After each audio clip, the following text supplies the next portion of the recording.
Bienvenidos sean todos en esta mañana, en el nombre de Cristo Jesús. Y vamos a abrir nuestras mentes, nuestro corazón para recibir el mensaje de la palabra de Dios.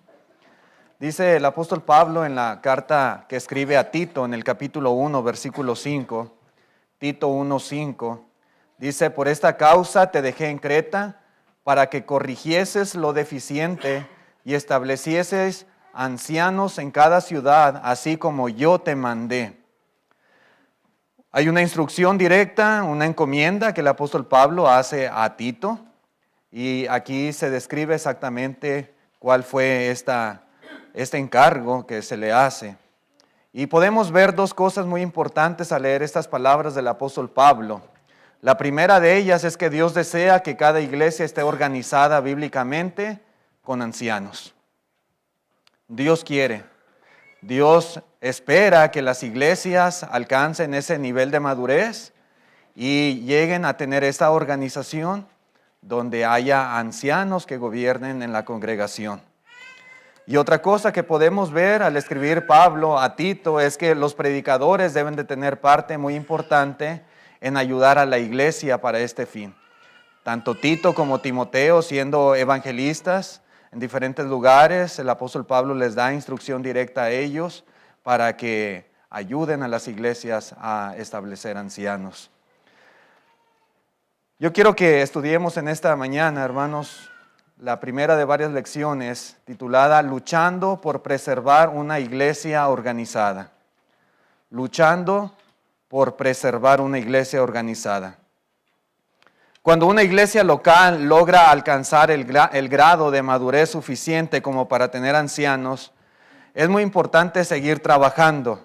Es muy importante seguir esforzándose, seguir luchando para que esta organización, se vaya perpetuando de generación en generación. Ese debe de ser el sentir, hermanos, de toda iglesia, y particularmente hablando de la iglesia aquí, de Maybole y Myers. Gracias a Dios, esta congregación, yo creo que ya va para 5 años, si no es que ya se han cumplido 5 años que comenzó, ¿verdad?, a trabajar con la organización bíblica que la palabra de Dios describe en el Nuevo Testamento, con ancianos, con diáconos, y es algo muy hermoso. Yo creo, hermanos, que tenemos nosotros que verdaderamente luchar para que esta organización continúe, para que esta organización se mantenga. Digo esto, hermanos, porque para todos los que nos ha tocado ser miembros de iglesias locales, donde la junta de varones es la encargada de planear, la junta de varones es la encargada de dirigir, de tomar decisiones, los que nos ha tocado vivir ambas cosas, podemos darnos cuenta de la gran diferencia que hay y del beneficio tan grande de tener la organización que el Señor ha establecido. Hay un antes y un después en una iglesia cuando se establecen ancianos. Verdaderamente, hermanos, Dios no se equivoca. Si Él quiere que cada congregación tenga esta organización, tenga ancianos, tenga diáconos, tenga evangelistas, es porque eso es lo mejor para la iglesia. Y nosotros debemos de procurarlo. Debemos esforzarnos, debemos luchar para que así se cumpla la voluntad de Dios. Ahora bien, hermanos, como decía, es muy importante que esto no se termine, sino por el contrario, que continúe, que las iglesias sigan madurando y creciendo, particularmente hablando de nosotros. ¿Sí? Hay que crecer, hay que madurar, hay que continuar en ese desarrollo. Que los matrimonios jóvenes tengan en sus mentes ir preparándose para que cuando llegue ese momento puedan ser buenos prospectos para llevar a cabo ese trabajo, esta obra en la iglesia local. Tal vez a algunos se les llegará primero su tiempo, a otros posteriormente, después. Sin embargo, hermanos, lo más importante, lo más excelente sería que en su momento hubiese muchos buenos prospectos, muchos hermanos que puedan ser tomados en cuenta para llevar a cabo esta obra que es tan importante y tan necesaria en la iglesia del Señor. Hace no mucho tiempo el hermano Elizardo anunciaba a la iglesia aquí públicamente y decía, ¿verdad?, que es buen momento o es tiempo de ir considerando a otros prospectos, candidatos para el ancianado y para el diaconado. Y ha pasado algún tiempo de eso, ¿verdad? Y yo creo que muchos de nosotros hemos tenido en nuestra mente y hemos estado considerando a algunos hermanos para que se unan, ¿verdad?, a la organización de esta iglesia local. Y bueno, queremos, hermanos, que esta propuesta que nuestros hermanos están haciendo no se quede ahí en el aire nada más, sino que sea aterrizada. Y para ello es muy importante la participación de la membresía, la participación de la iglesia local en conjunto. ¿Por qué digo esto, hermanos? Porque ni los actuales ancianos, los que están ahorita, ni tampoco los diáconos, ni tampoco el predicador, ¿verdad?, somos responsables de elegir a quienes han de hacer este trabajo, sino la iglesia misma, la membresía. Porque eso es el plan de Dios, eso es lo que el Señor ha establecido, ¿verdad?, para llevar a cabo esta organización o el proceso de elección. Dijo el sabio Salomón: todo lo que te venga a la mano por hacer, hazlo según tus fuerzas. Y hermanos, en ese sentido no se trata de imponer las manos con ligereza, pero si hay la necesidad y si hay las personas idóneas y si tenemos en la Escritura la enseñanza y el mandamiento de Dios y si podemos hacerlo, pues vamos a hacerlo, debemos hacerlo. Y por eso, hermanos, quisiera que consideráramos algunas lecciones que puedan refrescar el tema en nuestras mentes y que puedan ayudar a facilitar el trabajo de la iglesia en la correcta elección de estos hermanos para ir perpetuando, ir preservando esta organización que ya se ha alcanzado en esta iglesia local. Y una cosa muy básica, muy sencilla que quisiera explicar en esta mañana y con lo que vamos a empezar estos estudios, es precisamente el papel de la membresía. La membresía juega un papel sumamente muy importante, ¿verdad?, para que estos planes se puedan cumplir. Si la membresía no asume su responsabilidad y no toma el papel de una manera correcta, apropiada, entonces difícilmente se van a lograr estos planes y propósitos. Yo creo que una actitud positiva de la membresía es algo básico, muy importante y necesario. En la primera carta a Timoteo, capítulo 5, verso 17, dice: los ancianos que gobiernan bien sean tenidos por dignos de doble honor, mayormente los que trabajan en predicar y en enseñar. Una de las cosas más importantes y necesarias para que una iglesia llegue a tener ancianos o se preocupe por conservar la organización que ya ha alcanzado es el hecho de apreciar, el hecho de estimar, de valorar este oficio en la iglesia. Eso es de vital importancia, que sean tenidos verdaderamente como hermanos de honor. Y si es necesario, de doble honor, como dice aquí el apóstol Pablo. Para la membresía, hermanos, no debe dar igual si hay o no hay ancianos. No podemos pensar así. Sería un grave error y sería muy triste escuchar a un hermano o alguna hermana decir: hermano, a mí me da igual, si hay ancianos está bien y si no hay, pues como quiera, es lo mismo. Sería una tristeza que alguien pensara así. Para la membresía no debe de ser este el sentir. No debe de dar igual si continúa la organización o si se termina la organización. No. ¿Sí? No debiéramos ser en ese sentido conformistas. Bueno, pues si se acaban los ancianos, pues ya se acabaron, ni modo, ¿verdad? Así está bien, como quiera. No, ese pensamiento no debe de existir en la mente de ningún miembro de esta congregación. Por el contrario, debemos procurar que haya. Debemos procurar tener la organización. Debemos procurar que se mantenga, que se preserve, que se conserve, que siga de generación en generación en esta iglesia local. Sí. Y para ello, hermanos, debemos darle el valor que se merece. El ancianado, hermanos, es una cosa muy importante en una iglesia. La iglesia debe de valorar, los miembros deben de estar conscientes de la importancia de este oficio, de este trabajo en la iglesia. Debemos demostrarlo a través de nuestro respeto, de nuestro amor, de nuestra consideración hacia los ancianos. ¿Sí? Si no hay esto, hermanos, si la iglesia no valora, si a la iglesia le da igual, si la iglesia no tiene interés, hermanos, hasta se quitan las ganas. Se quitan las ganas verdaderamente de estar pensando en tener una iglesia organizada o en hacer los esfuerzos para que la iglesia se organice o se mantenga, o hacer el esfuerzo de echarse la responsabilidad de ser anciano en una iglesia. No, se quitan las ganas. ¿Sí? Por eso decía, la actitud de la iglesia importa mucho. Si la membresía no valora este trabajo, ¿quién querrá ser anciano? ¿Quién? Si la membresía no valora este trabajo, ¿quién querrá ser un diácono? Ay, yo no quiero. Para problemas mejor evito, ¿verdad? Para recibir malos comentarios o críticas, hombre, mejor no, ¿verdad? Es muy importante, hermanos, esto. Si los hermanos no estamos educados en apreciar su función en el cuerpo de Cristo, la necesidad, el trabajo que ellos realizan, si por el contrario les criticamos, murmuramos contra ellos, les tenemos en poco, hermanos, ¿quién se va a sentir alentado a querer ser parte de ellos también? ¿Quién?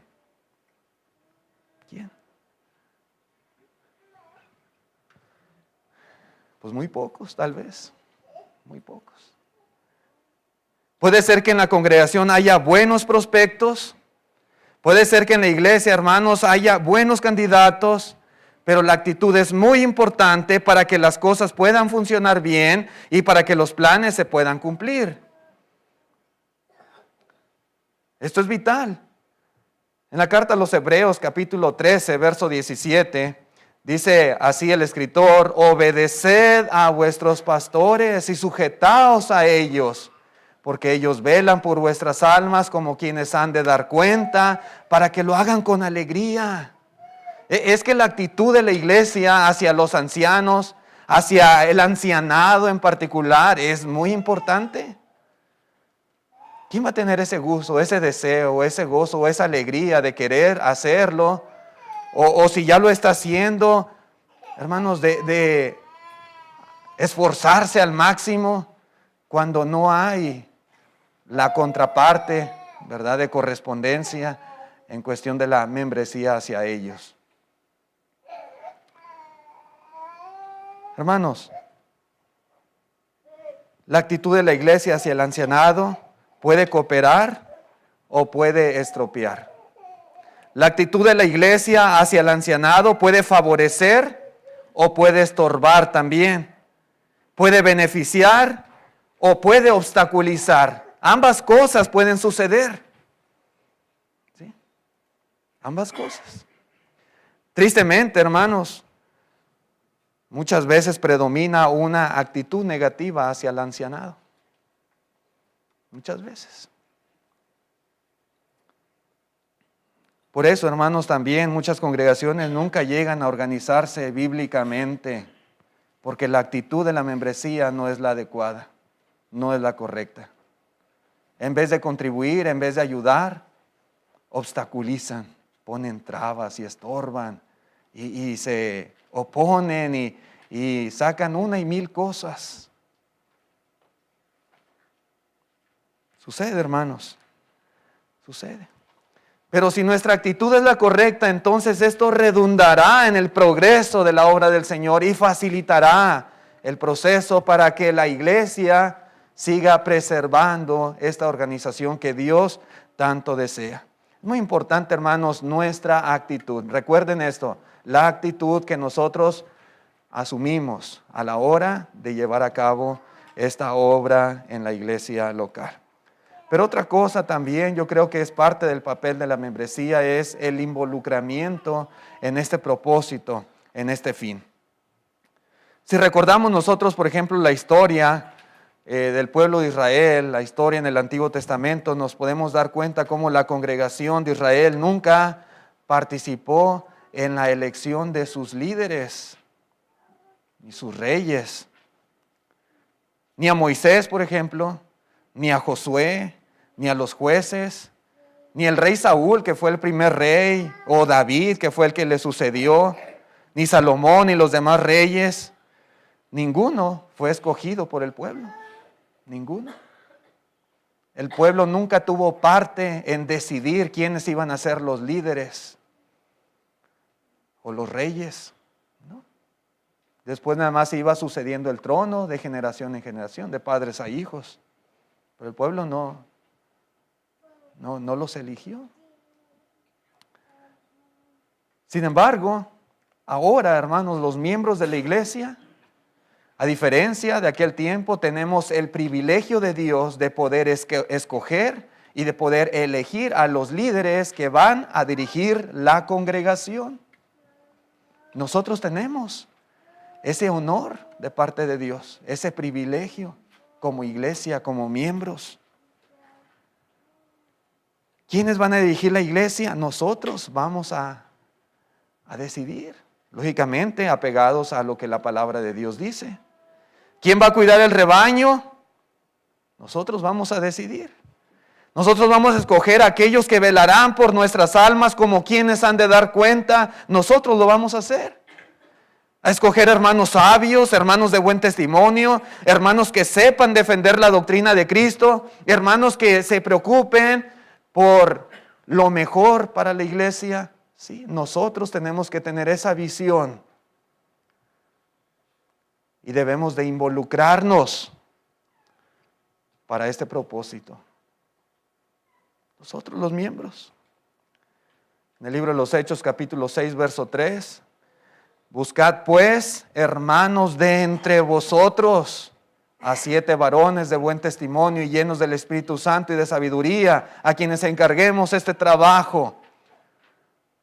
Sí, hermanos, este es el mismo principio hoy en día. Los miembros de la congregación debemos de tomar parte en la elección de aquellos que serán los guías de la iglesia. ¿Sí? Entre nosotros mismos.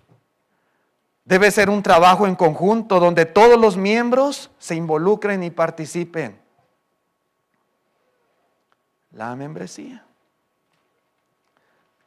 A veces, tristemente, hay quienes no tienen el interés y no quieren participar en este proceso. Sí, es lamentable, pero a veces sucede. Que los demás se encarguen, dicen ellos, da igual quién sea, yo no me voy a meter. Hay que los hermanos escojan, que ellos elijan a quien quieran. A mí me da igual. ¿Podemos pensar así? Podemos nosotros hacernos un lado y decir, que los demás se encarguen. Eso no es correcto, ¿no? Da igual quién sea anciano, da igual a quién pongan de diácono, me da lo mismo. Hermanos, no debe de ser el pensamiento. La membresía debe de involucrarse. Usted es parte de esta congregación, es un miembro de esta iglesia local. Usted no debe de decir, yo no voy a tomar parte, yo no me involucro, que los demás lo hagan, yo no quiero meterme en estos asuntos. No, usted debe.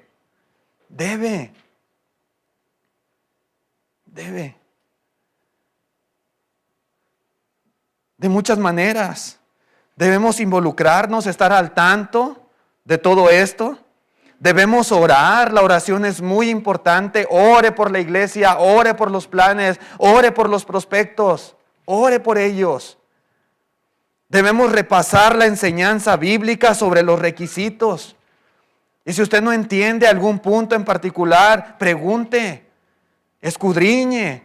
Y si no, acérquese con los hermanos que tienen más experiencia o más conocimiento y trate de entender el punto, para que pueda hacer un buen juicio de las cosas. Involúcrese, hermano. Considere la vida de los prospectos a la luz de los requisitos bíblicos. Y preparémonos para hacer nuestro aporte cuando este proceso, hermanos, se esté efectuando. Y para hacerlo de la mejor manera posible. Sí.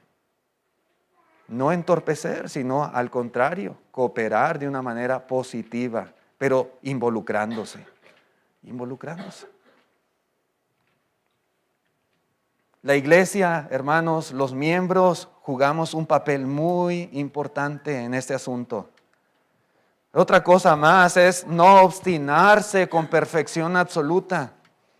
También eso es muy necesario que la iglesia esté consciente. No existe en este mundo ninguna persona que sea perfecta en un sentido absoluto. Nadie. Solamente Cristo, solamente el Señor. Él fue perfecto, Él sí. Pero de ahí en fuera, hermanos, no hay nadie. No hay nadie. Si estamos pensando que el que va a ser anciano va a ser una persona perfecta, hermanos, hasta ahí llegamos. Porque nunca vamos a encontrar a nadie perfecto. En ese sentido absoluto. De manera, hermanos, que debemos quitarnos de la mente este tipo de pensamientos a la hora de considerar prospectos para el ancianado o bien también para el diaconado. ¿Sí? Quitémonos eso, por favor. Hay requisitos, es verdad, la Biblia es clara, es específica, pero no convirtamos esos requisitos en una losa o en una carga imposible de cumplir, que muchas veces se hace. ¿Sí?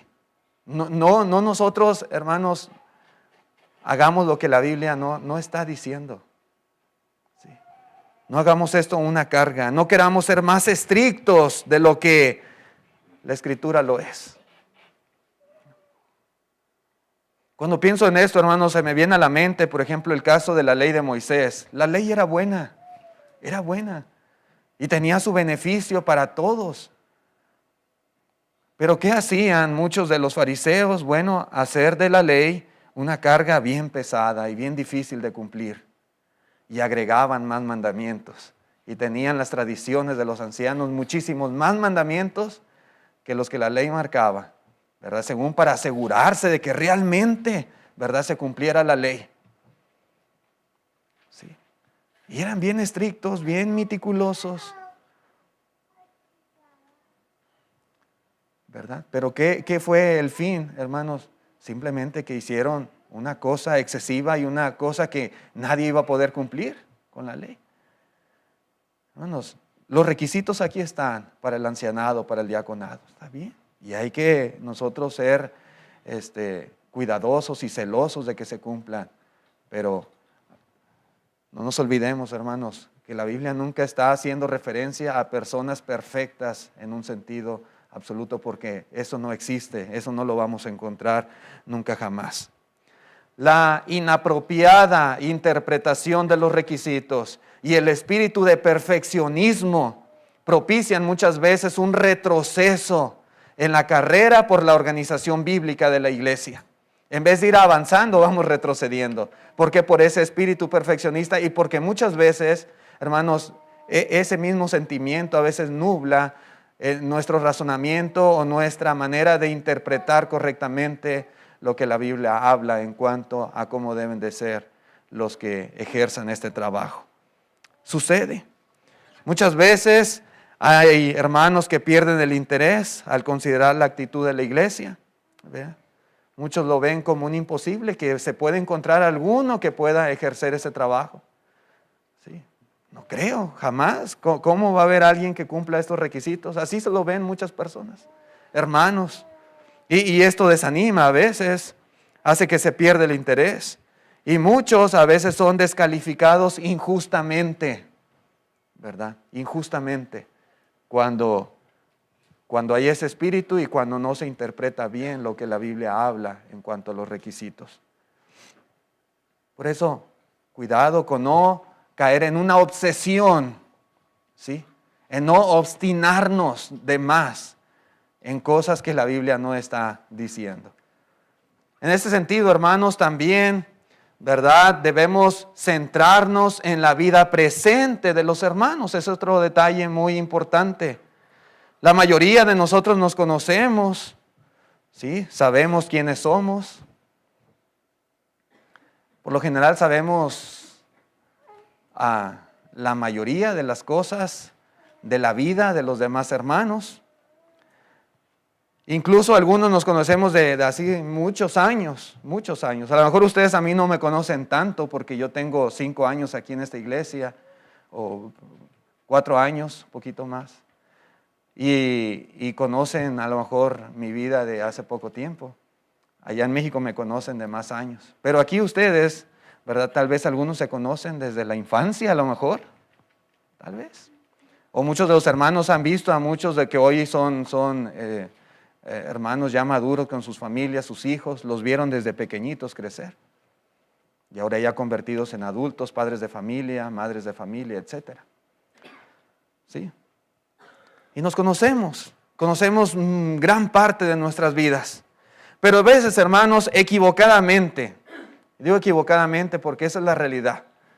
A veces podemos estar juntos, podemos comer juntos, podemos adorar juntos como en este día, podemos tener comunión unos con otros y todo muy bien aparentemente. Todo bien, todo en armonía. Tranquilos, llevamos buena relación, todo bien. Pero ¿qué pasa? Que a la hora de elegir ancianos o diáconos, entonces ponemos todo tipo de trabas. ¿Sí? Entonces comenzamos a escarbar y escarbar. Entonces comenzamos a sacar cosas del pasado, recuerdos de hace años, situaciones que sucedieron hace mucho tiempo y empezamos a traerlos, ¿verdad?, al presente. Sí. Estamos juntos y adoramos juntos y comemos juntos y estamos en armonía. Pero cuando sucede esto, entonces empezamos a sacar y a sacar y a sacar. Hermanos, la cuestión es ¿por qué? ¿Por qué? ¿Por qué hasta ahora? ¿Por qué si ya pasó tanto tiempo y sucedió hace mucho tiempo y ya han pasado años inclusive? ¿Por qué nunca he dicho nada? ¿Por qué estamos juntos y adoramos juntos y andamos juntos y no hay ningún problema? ¿Y por qué hasta ahora? ¿Por qué? ¿Por qué no arregló eso antes? ¿Qué es lo que en realidad pretendemos? ¿Qué? Tener cuidado, hermanos, cuidado. A veces se convierte ya en una obstinación nuestra actitud cuando se trata, hermanos, de elegir diáconos o ancianos. Dice el apóstol Pedro en la primera carta, capítulo 5, versículo 1. Dice, ruego a los ancianos que están entre vosotros, yo anciano también con ellos, y testigo de los padecimientos de Cristo, que soy también participante de la gloria que será revelada. Hermanos, el apóstol Pedro era apóstol, el Señor lo eligió, anduvo con el Señor Jesucristo, ¿verdad? Jugó un papel muy importante en el desarrollo de la iglesia del primer siglo, el apóstol Pedro como tal. Pero dice aquí, palabras propias de él, yo anciano también con ellos. Anciano. El apóstol Pedro era un anciano de una iglesia local, donde él era miembro seguramente. Sí. Tal vez era la iglesia en Babilonia de donde escribió esta carta. Dice en el capítulo 5, pero el versículo 13, la parte final, la despedida, dice la iglesia que está en Babilonia, elegida juntamente con vosotros y Marcos mi hijo, os saludan. Saludaos unos a otros con ósculo de amor. Paz sea con vosotros los que estáis en Jesucristo. Amén. Lo más seguro es que desde ahí escribió el apóstol Pedro esta carta, en la iglesia que está en Babilonia. Y dice, yo anciano juntamente con ellos. El apóstol Pedro era un anciano. Era apóstol y anciano en la iglesia local donde él era miembro, a donde él pertenecía.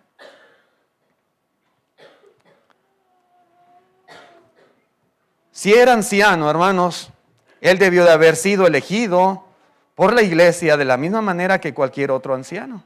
No tenía privilegios especiales en ese sentido el apóstol Pedro. Era apóstol, claro está, pero sin lugar a dudas, él no iba a imponer algo sobre una iglesia local, que la iglesia no estuviese de acuerdo. Tuvo que ser elegido de la misma manera, era en la misma categoría que los demás ancianos, juntamente con ellos, dice el mismo. Ahora bien, podía alguien objetar, ¿verdad? Ahí en la iglesia en Babilonia, suponiendo el caso, y decir, Pedro no califica para ser anciano. No califica Pedro porque él negó al Señor 3 veces. Pedro no califica porque él maldijo y él juró una y otra vez que no conocía al Señor. Por eso Pedro no califica. ¿Podría alguien objetar eso?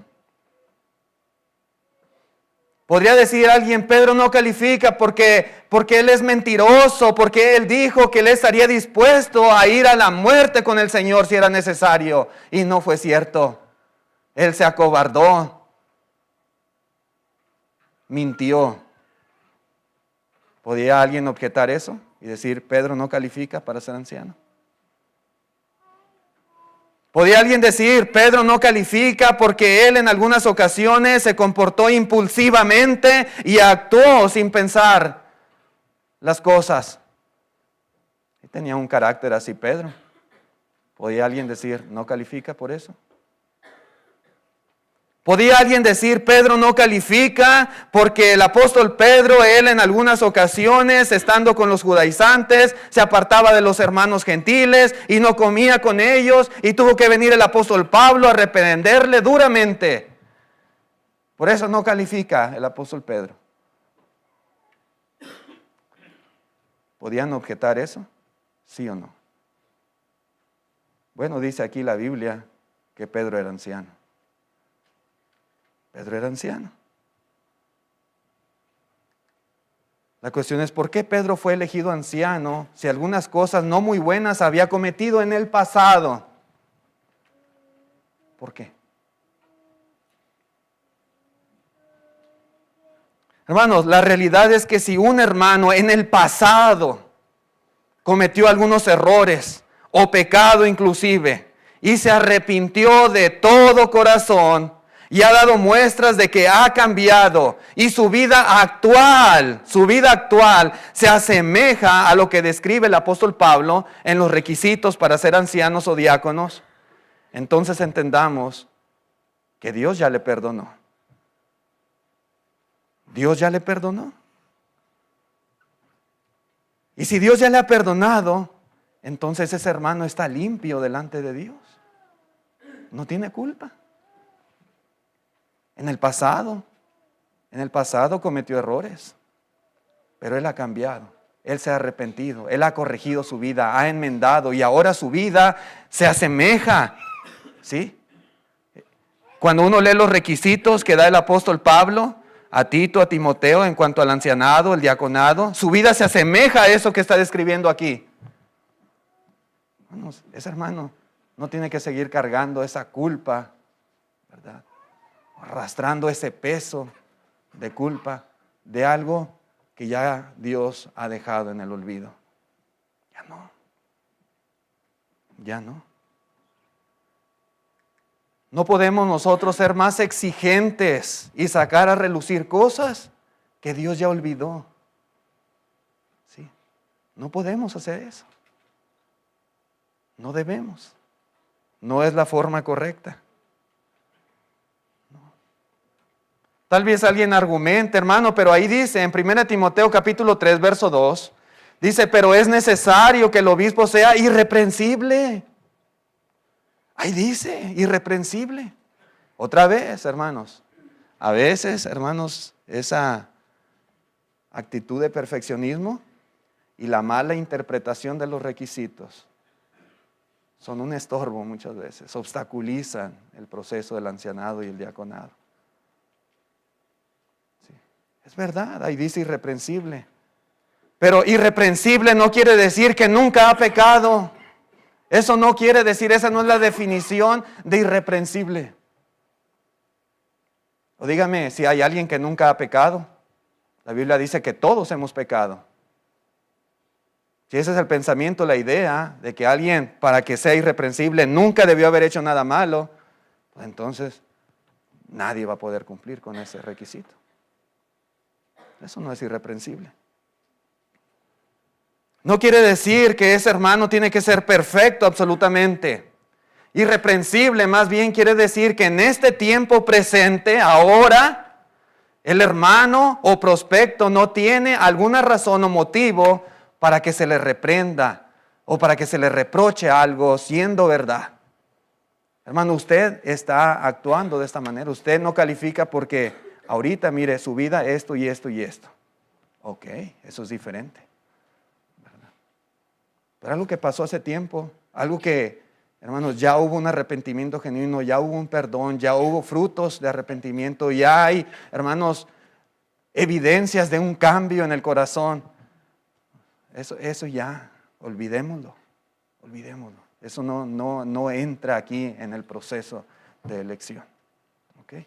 Ahora, la vida de hoy en día, de aquellos que van a ser prospectos, eso es lo que debemos de considerar cada uno de nosotros.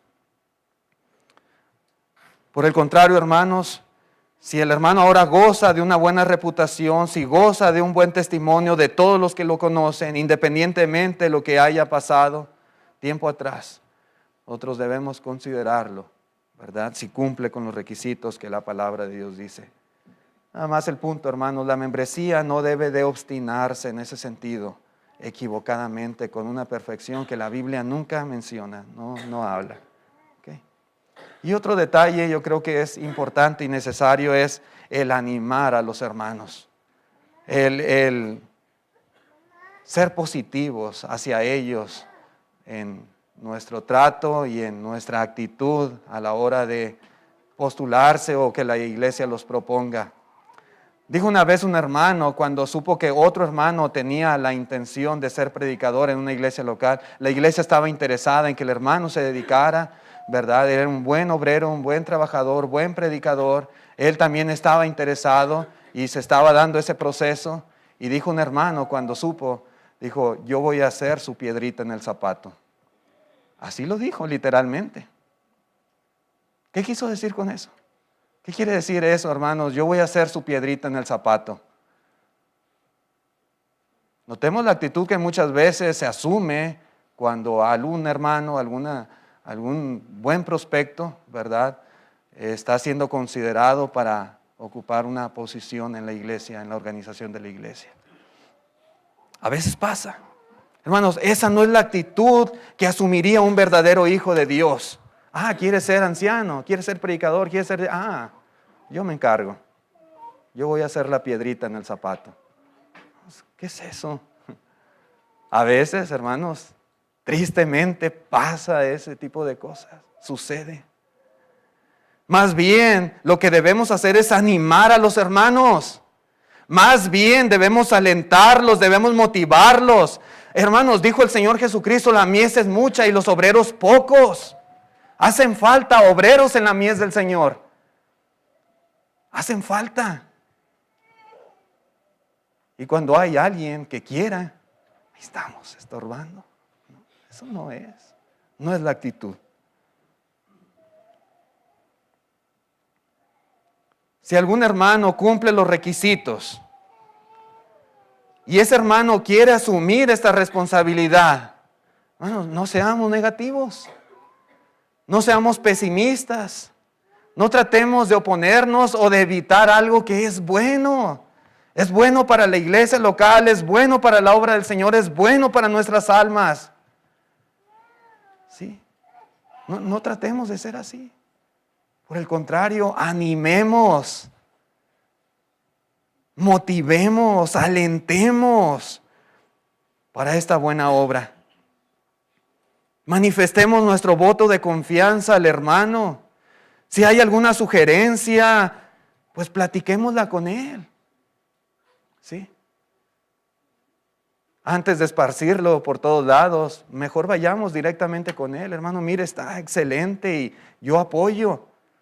Tengo una sugerencia, tengo un punto de vista, tengo un consejo. Bueno, vaya con el hermano y dígaselo, ¿verdad? Ayudémosle a lo mejor, démosle un consejo si es necesario, pero, hermanos, no seamos pesimistas, negativos, ¿verdad? Y tratemos de entorpecer algo que es bueno, Olvidémonos de antipatías. es que no me cae bien. Hermanos, quitémonos eso de la mente. Eso no es parte de la mentalidad de un cristiano. Desechemos amarguras y hay por ahí algo, es que la otra vez no me saludó el hermano y ahora me las voy a cobrar. No, eso no. Quitémonos del corazón personalismos, cosas que uno viene arrastrando y que son cosas del corazón de uno hacia ese hermano. Permitamos que sea la palabra de Dios la que controle nuestros pensamientos a la hora de elegir. Esto es lo que dice la Biblia. ¿Lo cumple o no lo cumple el hermano? Y nada más. Si es así y la iglesia apoya y el hermano está dispuesto a echarse esa carga, esa responsabilidad, hermanos, seamos positivos, ¿verdad? Ayudemos. Seguramente muchos hermanos en la actualidad son ancianos o son diáconos o son predicadores porque hubo otros hermanos que no solamente vieron sus cualidades, que no solamente vieron su potencial, sino que hubo hermanos que les animaron, que les estimularon a dar un paso al frente en pro de la obra del Señor. Sí. A veces hay hermanos son buenos candidatos y uno los ve, este hermano sería bueno para esta obra, pero no se anima muy bien. Pero hubo un hermano, una hermana, o hubo miembros en la iglesia que le animaron. Hermanos, tú puedes, adelante. Sí. O si ves cierto detallito a lo mejor, oportunidades de mejora, le anima, hermano, mira, vas muy bien. Mira, a lo mejor este detallito es un consejo que te puedo dar, pero a animar, a alentar. Sí. Eso es de gran beneficio en la obra del Señor. En la primera, los Tesalonicenses capítulo 5, verso 11, dice, por lo cual animaos unos a otros y edificaos unos a otros, así como lo hacéis. En todo sentido debemos animarnos. Y cuando sea el caso, en una situación, hermanos, por preservar una iglesia organizada, esto es esencial. Debe de haber esa actitud positiva y ese estímulo hacia los hermanos que sean prospectos, ¿verdad? Si hay algo que en realidad no cumple, hermano, yo estoy seguro de que el hermano no cumple con esto porque yo conozco cierta situación o algo que pasó. Bueno, hay que arreglarlo, ¿verdad? Ni quien diga lo contrario. Pero si cumplen los requisitos, si simplemente hay cierta obsesión de parte nuestra, hermanos, eso no es bíblico. No es la actitud, ¿verdad? Hacia el hermano, no es la actitud hacia la iglesia, no es la actitud hacia Dios y mucho menos hacia esta obra de ancianado, diaconado, según sea el caso. Ok, esta es la primera lección a manera de introducción, nada más para ir saboreando el tema, hermanos, y que esto nos ayude para que la iglesia siga creciendo y siga mejorando y siga manteniendo este grado de madurez que ha alcanzado, que no retrocedamos, sino que avanzamos en beneficio de la obra. Gracias por su atención, Dios les bendiga, vamos a estar de pie los que puedan para cantar.